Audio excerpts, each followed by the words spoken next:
Well, y'all, welcome back to the Budget Sportsman. Thank you for joining me today. I'm out here. It's getting toward the end of turkey season. I haven't filled my tag, and to be honest with you, I'm starting to lose hope a little bit. Earlier this week, I came really close to shooting one, and it just didn't work out. But it really boosted my confidence that I had a really close encounter. And then the next day, I went out, and I didn't hear but one really distant gobble, and then a shot on private. And so that kind of took my confidence level down. So today I decided to try a new spot. It's a piece of private that I hunt deer on often, and I've hunted turkeys here before, but I haven't tried it this year. So the reason I haven't tried it is because it's hit or miss. It seems like the turkeys are either here or they're not. And so sometimes it feels like you're wasting a day or two of hunting trying to determine if they're here. So anyways, I got up late. I figured it's close to home.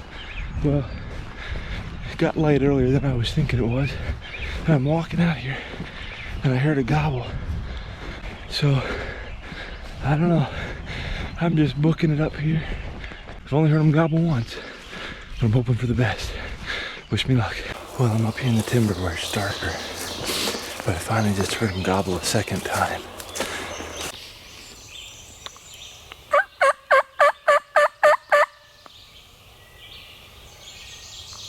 Well, I'm afraid he heard me or saw me because he was gobbling. I think he gobbled right up until about the time I sat down. But once I sat down and started getting situated, he hasn't gobbled.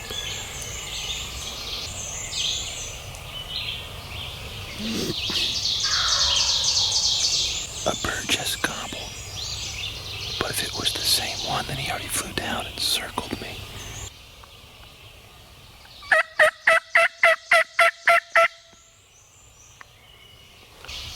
I think he flew down already and worked down through the field and now gobbled from over to my right.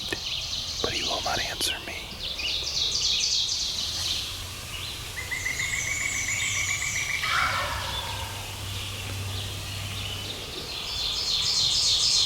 I'm assuming it's the same bird, but I don't know. That bird just gobbled to my right twice now. The first on his own, the second he shot gobbled at a crow. I'm gonna guess it's the same bird because he was roosted out near the field. It got light pretty quick. I'm guessing he flew down and went along the edge of the field, then circled me down here. But I've called twice now and he won't answer me. I'm set up all wrong too for him to come from that way. That's my offhand side. I may need to totally reposition and reset up somewhere else.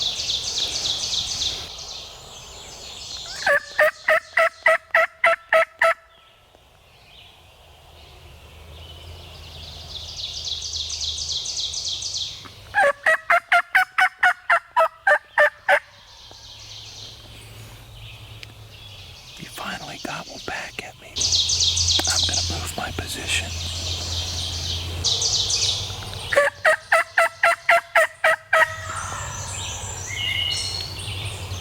Okay, he answered me again.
To my left.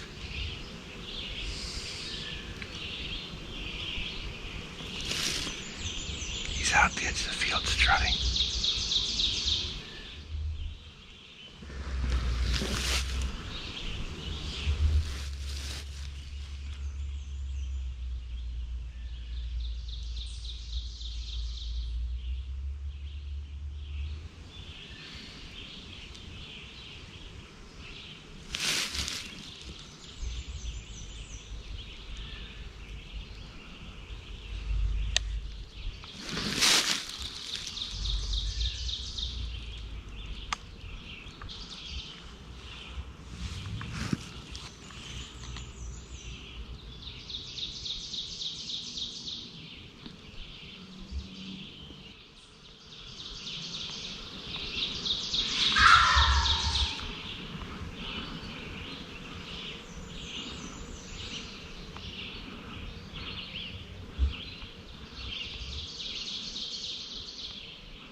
That's gonna go on. I got him, but he got me. I ran up here and tried to grab him by his leg, and his fur got me. There we go.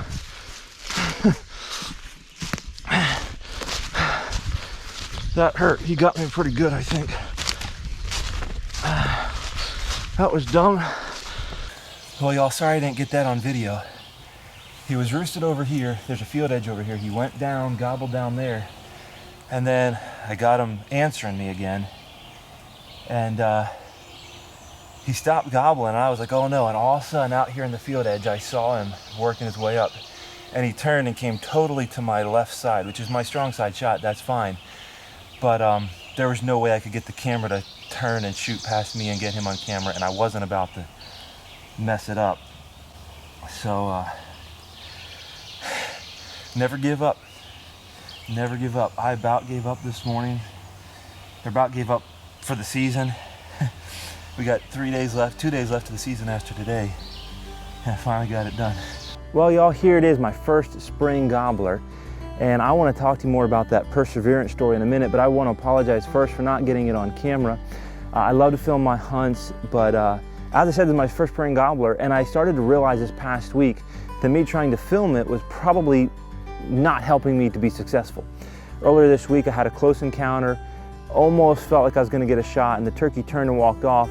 I'm not sure why it did, but I'm sure one of the factors is I was trying to fiddle with the camera and get a good shot of the turkey, which I didn't get, and I didn't get an actual shot at the turkey. So today, when this turkey started coming up my left side, I had the camera set up, pointed straight down this logging road. I thought it was going to come straight up the logging road, straight at my decoy, and it didn't. It came way up the left side. And when that happened, pretty much immediately I realized if I'm going to get a shot at this turkey, I probably just need to leave the camera go. I just couldn't swing it around that side. And he ended up coming almost behind me, looping all the way almost behind me.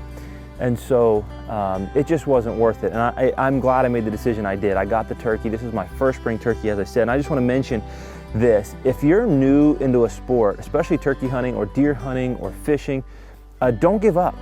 I'm just going to tell you, this is my 4th season being diligent about hunting turkeys. I'd hunted here and there before, but basically the last 4 seasons, counting this one, I've been pretty diligent about hunting turkeys. And there have been many moments when I wanted to give up. I just thought, Nathan, you're not cut out for turkey hunting. You clearly don't know what you're doing. You're never going to get one. And even this week, I thought, you know what? I think I'm just going to hang it up for the season. Maybe I'll try again next season. Maybe I should just give it up. I don't know. And then when you least expect it, all of a sudden you try a new property, something different. And I didn't even think this bird was really that fired up this morning. And all of a sudden he comes marching right in. So don't give up. And you know, this is the first, I'm sure, of more to come. You know, when I started deer hunting, it was a slow process. I didn't shoot a lot of deer the first few years I was hunting, very few. And now gradually, I don't claim to be the best deer hunter, but I've gradually had more consistent success. And I think the same thing is going to be true of turkey hunting. This is the icebreaker. Do I think I'm going to shoot one every year from now on? No, I don't think that. I'm not that good.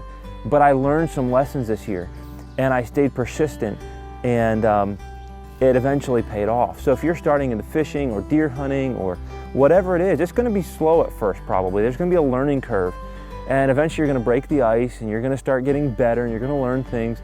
And eventually, the only way you're ever going to get to be a pro at something is if you just keep after it and keep trying and keep learning. So I'm glad I didn't give up. I'm glad I rolled out of bed this morning and came out here because it sure paid off. I want to share with you a lesson here, and you probably saw it earlier in the video. But something I've never heard clearly spoken before. I've noticed it in videos, but it just didn't click with me. When you shoot a turkey and it's still flopping around, don't try to pick it up by the legs. I think I probably mentioned, if you saw it earlier in the video, if you didn't, I'll mention it now. I tried to pick this turkey up by its legs right after I shot it. It was still flopping around, and I got a spur deep in my hand here, and I went back to the house, cleaned up with hydrogen peroxide and some antibiotic cream, and I got it bandaged up a little bit. But sure, right now he's dead. Pick him up by the legs all you want. But I've noticed people picking up their turkeys by the neck when they're flopping, and it just never dawned on me the reason. It was never spoken. It just never occurred to me. And I know some of you are going to say, wow, what an idiot. Well, I kind of feel like that this morning for sure, but I'm sharing this story with you. I could just cut it all out of the video and not mention it, but I'm sharing the story with you because if you're a newbie, like I am to turkey hunting, it's something you might not ever think of or consider. So if your turkey's flopping around on the ground, do not pick it up by the legs. Those spurs are sharp, they will get you. So go ahead and pick it up by the neck and let him finish his flopping with you holding him by his neck. it'll be a lot better results for you before. And that's a hard lesson that I'm sure this hand will help me to remember. It was not a fun experience in that regard. But anyways, hope you enjoyed this video. Hope you enjoyed the message about staying persistent. Let me know your story of persistence and learning down in the comments. And until next time, remember to get off YouTube and get outdoors into God's great creation.